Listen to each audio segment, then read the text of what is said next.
I was doing the I don't have enough faith to be an atheist presentation, and there was an atheist sitting stone-faced in the whole presentation for the whole like hour and a half, 2 hours. He's stone-faced. He didn't crack a smile once. And I had some pretty good jokes in there. So I knew this guy was going to be pretty aggressive during the Q&A. So as soon as I asked for questions, I said, are there any questions? And he raised his hand. I said, yes, sir. He said, if there is a good God, why doesn't he stop all the evil in the world? And I said, sir, that's an excellent question. Maybe because if he did, he might start with you or me, because we do evil every day. Whenever we talk about evil, we're always talking as if God, why don't you stop that evil over there? Why don't you stop that person over there? We never think of us because we do evil every day. Mm-hmm. If God wanted to stop all the evil in the world, he could, but he might start with you and me. In fact, our mutual friend Greg Kokel puts it this way. He said, if God decided to stop evil at midnight tonight, would you still be alive at 12:01?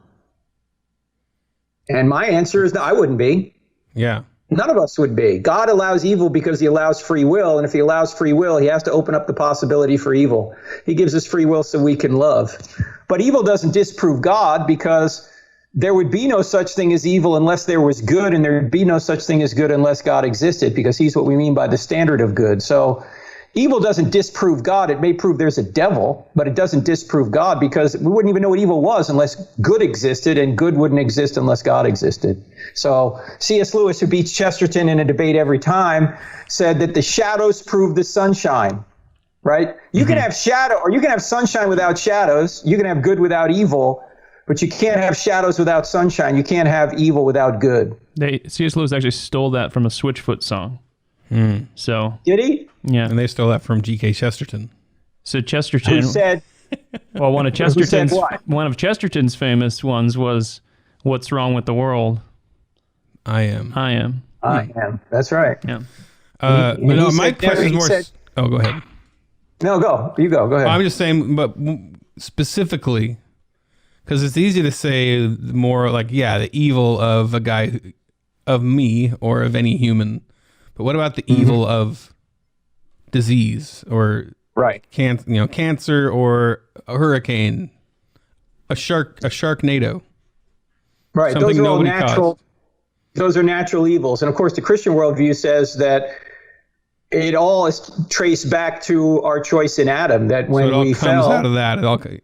So if we hadn't fallen, that we wouldn't be having those problems. It's the basic idea. We wouldn't be dying. That's for sure. Yeah.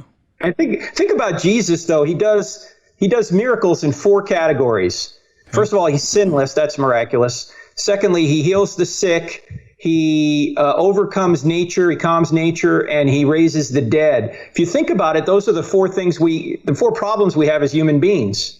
We're sinful. We get sick. Nature can hurt us, and we die.